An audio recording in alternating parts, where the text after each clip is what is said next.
वाचोई साहब, ये बताइएगा कि इस वक्त जहां पे हम सियासी अदम इस्तेहकाम, अपोजिशन का शोर शराबा और आपका एक बयान भी बल्कि मैं कोट करूंगा जिसमें आपने कहा कि कमज़ोर अपोजिशन और नायल हुकूमत के दरमियान अवाम रुल गई है, वहां पे नए सूबों के क़याम की बातें शुरू हो चुकी हैं।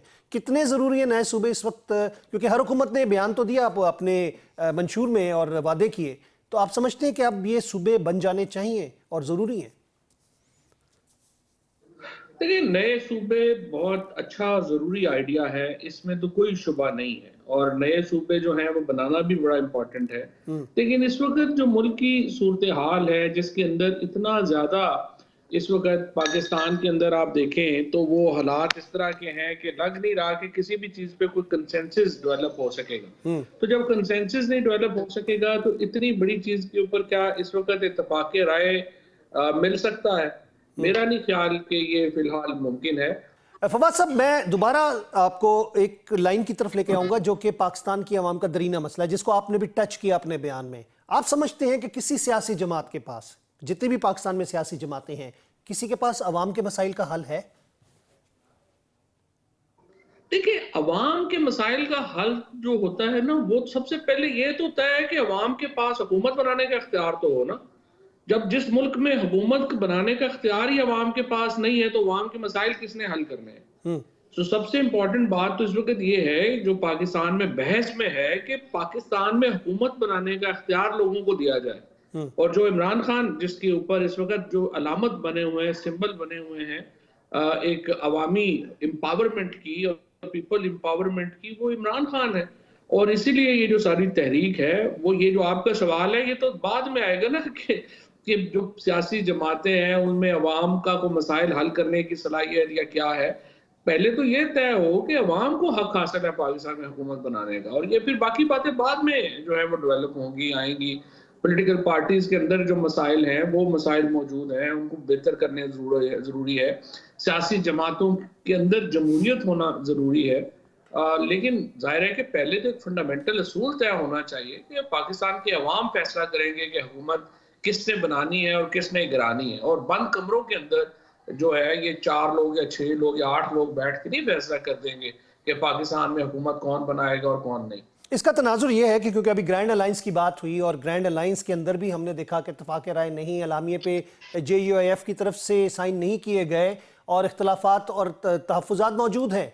तो जब अपोजिशन ही स्ट्रॉन्ग नहीं होगी, आपने जिस तरह कहा कमज़ोर अपोजिशन, तो मेरा नहीं ख्याल कि कोई राह निकलती नजर आएगी हमें किसी सिंध के तयन के हवाले से। देखिए, बात यह है कि हुकूमत जो है वो अपोजिशन तो नहीं गिराती। हुकूमत ने तो अपनी बोझ के अंदर जो है वो गिरना होता है। हम्म। लेकिन अपोजिशन ये ज़रूर है कि एक ऑल्टरनेट ज़रूर बना देती है, जिससे चीज़ें आसान हो जाती हैं। हमारे यहाँ ये जो इस वक्त 2 प्रॉब्लम, सबसे जो मेजर प्रॉब्लम है वो ये है कि जब से इमरान खान चूँकि जेल में है और पीछे जो लोग तहरीक इंसाफ की जिम्मेदारी जिनके पास है, वो तो इस वक्त सिर्फ एक ही उनका लग रहा है कि मिशन है, और वो ये है कि पार्टी में कोई आदमी शामिल ना हो सके, और हम्म। दूसरा ये कि पार्टी से लोगों को निकाला कैसे जाए। तीसरा कोई मतमा नज़र उनका नज़र नहीं आता। हम्म। लिहाजा इस वक्त जो माहौल है उसके अंदर ये जो मौलाना फजल रहमान साहब की भी आपने बात की, लेकिन ना सबसे बड़ा फेलियर आपके प्रोग्राम में, मैं महीनों पहले, और जब मैं तो जेल से, आपको याद होगा, हम्म। 1 साल से मैं ये कह रहा था कि ग्रैंड अपोजिशन अलायंस बनना चाहिए।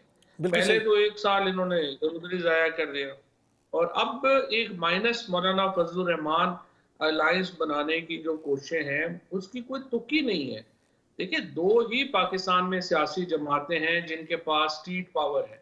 एक PTI है और एक JUI है। हम्म। तीसरी कोई जमात नहीं है जिसके पास स्ट्रीट पावर हो। तो जब आप मौलाना फजल रहमान को अलायंस में शामिल नहीं करते या नहीं कर सकते, तो इसका मतलब यह है कि अलायंस नहीं होगा। और हमारे बाकी सियासी जमातें तो टांगा सियासी जमातें हैं, उनकी उस तरह की तो पोजीशन नहीं है ना कि वो कोई चैलेंज दे सके हुकूमत। इसी प्रोग्राम में गुफ्तगू करते हुए जो कामरान मुर्तज़ा साहब हैं, पिछले जो अलाइंस की बात हो रही थी, नज़रियाती तौर पर एक दूसरे के करीब भी आ गए थे 26वीं तरमीम के ज़माने में, उन्होंने कहा था हम रेंट अ क्राउड नहीं हैं। यानी कि जब एहतजाज की या बाहर निकलने की बात हो रही थी तो उन्होंने कहा था हम हरगिज अपना क्राउड रेंट अ क्राउड के तौर पे पेश नहीं करेंगे। तो इसका मतलब तो ये है कि उनके साथ आपका जो एक कहते हैं ना कि नजरियाती कुछ चीज़ों पर इख्तलाफ मौजूद है, और उसके साथ साथ जो कुछ माजी था उसको वो लोग भूले नहीं है। आसिम, माजी को तो छोड़ ही देना। देखिए ना, इस वक्त प्रॉब्लम यह है कि जो तहरीके इंसाफ की जो 2-3 लोग हैं, वो इतने इमेच्योर हैं कि उनको पता ही नहीं है कि आपने डील क्या करना है, कैसे करना है। मौलाना फजलुर रहमान एनजीओ नहीं चला रहे, आपने उन्हें पॉलिटिकल सोल्यूशन देना है। अब ट्रू। आपके सामने माजी को तो आप छोड़ ही दें, आप सिर्फ हाल के 2-3 इंसिडेंट ले लें। मिसाल के तौर के ऊपर आपको वो प्रेस कॉन्फ्रेंस याद होगी जिसमें पीटीआई के चेयरमैन ने और राजा साहब ने, इन्होंने खड़े होकर मौलाना कामरान मुर्तजा के साथ ये कहा कि ये हमारा मुसवदा है कॉन्स्टिट्यूशन अमेंडमेंट का और हम जो है वो इसके साथ हैं। और बाद में आपने सारा मलबा जो है वो मौलाना के ऊपर डाल दिया। उसके बाद फिर देखिए, आपने खुद ये कहा कि इमरान खान ने हमें हिदायत की है कि नून लीग से और पीपल्स पार्टी से मुज़ाकरात नहीं होंगे और सिर्फ जमीयत उलमा इस्लाम से होंगे। और फिर आपने देखा कि जब नून लीग और पीपल्स पार्टी ने मुज़ाकरात की ऑफर की तो ये बगैर अपोजिशन के लीडर्स को एतमाद में लिए ये फौरन अगले दिन कमेटी बैठ गई जाके उनके सामने, नून लीग और पीपल्स पार्टी के सामने। फिर अभी जब चीफ जस्टिस साहब ने बुलाया तो आपने फिर अपने अलायंस को डिच कर दिया और आप अकेले चले गए। सिर्फ वो वकील पीआर के लिए चीफ जस्टिस के पास चले गए जिनके केसेस वहां लगते हैं। तो देखिए, इस तरह नॉन सीरियस लीडरशिप के साथ तो लोग नहीं बैठेंगे। और आई थिंक कामरान मुर्तजा साहब का और मौलाना का जो मौकफ है उसमें वजन है। और जाहिर है कि जब तक ये एतमाद ना हो और एक कॉन्फिडेंस नहीं हो कि हम बात करेंगे तो वो दूसरा फ्रीक आगे भी पहुंचाएगा, उस वक्त तक आपके साथ कौन बैठेगा। और मेरे ख्याल में ये जो कॉन्फ्रेंस है इसको भी डिले करना चाहिए था उस वक्त तक जब तक कि मौलाना इसमें पूरी तरीके से शरीक ना हो जाते और ये एम्बैरेसमेंट के जो उन्होंने साइन नहीं किया ये ना हो।